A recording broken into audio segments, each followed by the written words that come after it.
ராஜஸ்தான் நாகூர் மாவட்டத்துல யூடியூப பார்த்து கொலை செய்தா எந்த மாதிரியான தண்டனைகள் கிடைக்கும்னு தெரிஞ்சுக்கிட்டு தன்னோட காதலியவே கொலை செய்து அவங்களுடைய உடலை பல பாகங்களா பல இடங்கள்ல போட்டிருக்காரு. அந்த நபர் யாரு, எதுக்காக கொலை செய்திருக்காருன்றத பத்தி இன்னைக்கு கொஞ்சம் டீடைலா பார்த்துடலாம். Welcome to truly fact Tamil. நான் உங்கள் பிரியா. ராஜஸ்தான் நாகூர் மாவட்டத்துல இருக்கிற ஒரு சின்ன கிராமத்துல வாழ்ந்துட்டு வரவங்க தான் 30 வயசான பிரமிகா. இவங்களுக்கு திருமணமாகி தன்னோட மாமியார் வீட்டுல தான் வாழ்ந்துட்டு வந்தாங்க. பிரமிகாவுக்கு செல்லம்மா இன்னொரு பெயர் குட்டின்னு தான் கூப்பிடுவாங்க. பிரமிகாவோட அம்மா அப்பாவும் அவங்களுடைய கணவருமே அவங்கள குட்டின்னு கூப்பிடுறத சிறு வயதுல இருந்தே பழக்கமா வச்சிருந்திருக்காங்க. பிரமிகான்னு சொல்லப்படுற குட்டி ரொம்ப அன்பாவும் பாசமாவும் மற்றவங்க கிட்ட பழகக்கூடிய குணாதிசயங்களோட தான் இருந்திருக்காங்க. குட்டி மாமியார் வீட்டுல இருந்தாலும் தன்னோட அம்மா அப்பாவை அடிக்கடி போய் பார்த்துட்டு வரத வழக்கமா வச்சிருக்காங்க.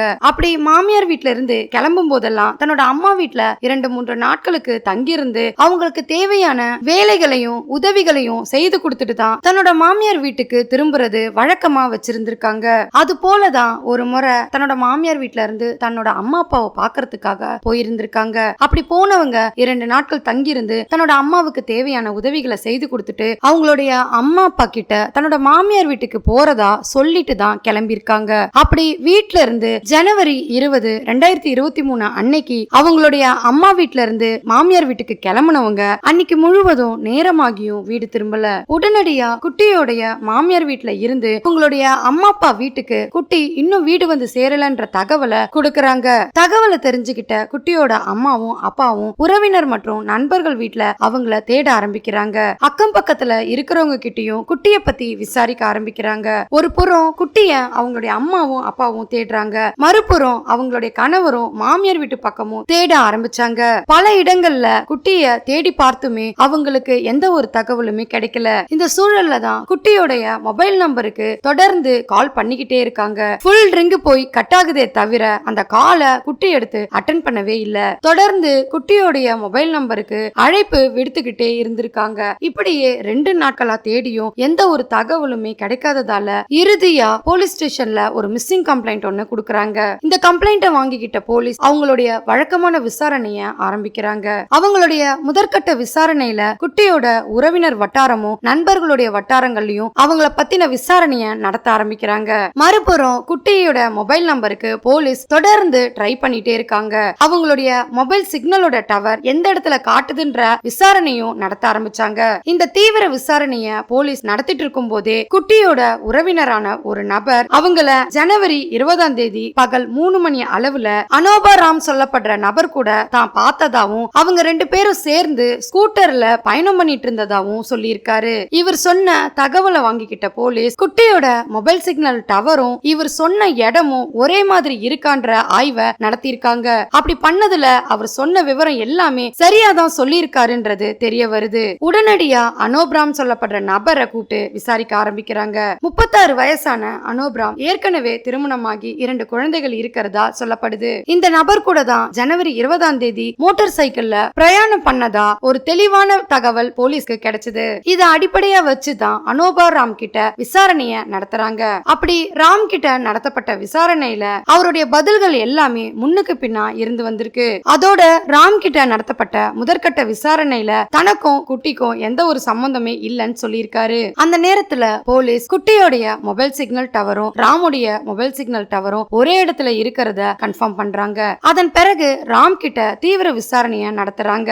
அது வரைக்குமே முன்னுக்கு பின்னா பதில் சொல்லிட்டு இருந்த அவர்கிட்ட தரமான விசாரணைக்கு பிறகு தான் குட்டிய கொலை செய்ததா சொல்றாரு. போலீஸ் கிட்ட அவர் கொடுத்த வாக்குமூலத்துல தானும் குட்டியும் நெருங்கி பழகி வந்ததா சொல்லியிருக்காரு. இதன் காரணமாவே குட்டி தன்னை திருமணம் செஞ்சுக்க சொல்லி அடிக்கடி வற்புறுத்தி வந்ததா சொல்லியிருக்காரு. அவங்களுடைய வற்புறுத்தலுடைய தொல்லைகள் தாங்க முடியாம தனக்கும் குட்டிக்கும் அடிக்கடி சண்டைகளும் பிரச்சனைகளும் வர காரணமா இருந்திருக்கு. அதே போலதான் ஜனவரி 20ஆம் தேதி அவங்களுடைய அம்மா வீட்டுல இருந்து கிளம்புனவங்க தான் கூட தான் மோட்டார் சைக்கிள்ல வந்ததாவும் தன்னை திருமணம் செஞ்சுக்கும்படி அதிகப்படியான அழுத்தம் தனக்கு கொடுத்து வந்ததாலேயே தான் கொலை செய்துட்டதா சொல்லியிருக்காரு. இந்த கொலைய திட்டமிட்டு தான் ஒரு காட்டு பகுதியில நடந்ததா சொல்லியிருக்காரு. கோடாரியாலேயே குட்டியோட கழுத்தை வெட்டி கொலை செய்துட்டதா வாக்குமூலத்துல சொல்லியிருக்காரு. அதன் பிறகு அவங்களுடைய உடலை பல துண்டுகள் ஆக்கி பேக் செஞ்சு ஆள் நடமாட்டம் இல்லாத காட்டு பகுதியில வீசினதா சொல்லியிருக்காரு. இன்னும் சில பாகங்களை ராஜஸ்தான் டெர்வா கிராமத்துல இருக்கிற கிணற்றுல வீசினதா சொல்லியிருக்காரு.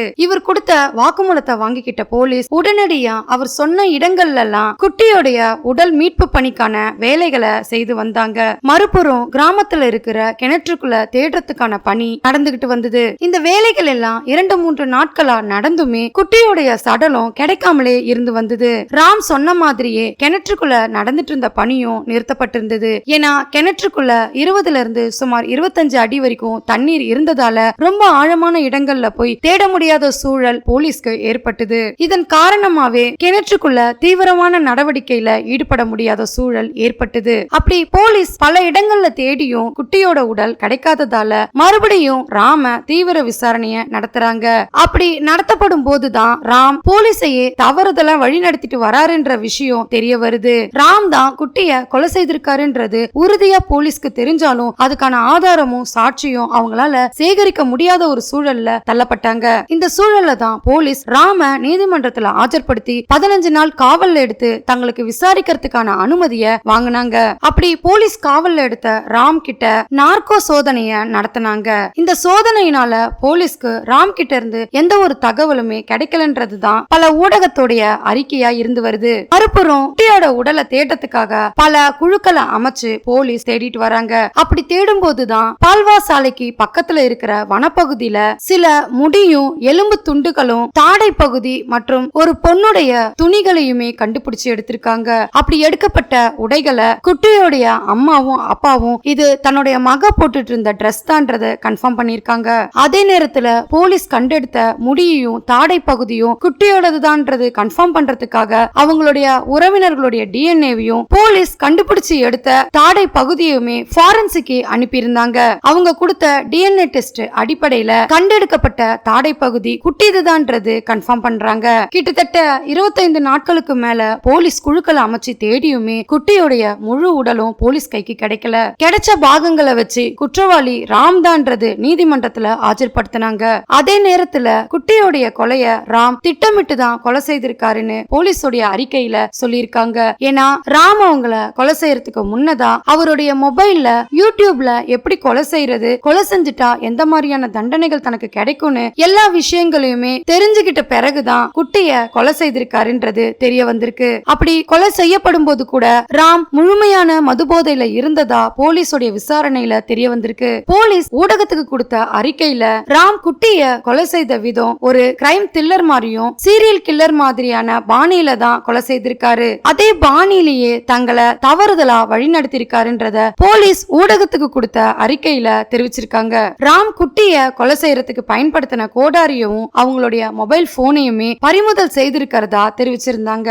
ராம்க்கு நடத்தப்பட்ட நார்கோ சோதனை ராஜஸ்தான்லயே ராமுக்கு தான் முதல் தடவையா நடத்தப்பட்டதா போலீஸ் தெரிவிச்சிருக்காங்க. குட்டிக்கு ஏற்கனவே திருமணமாகி கணவர் இருக்கிற நிலையில 2வது முறையா ராம காதலிச்சிருக்காங்க.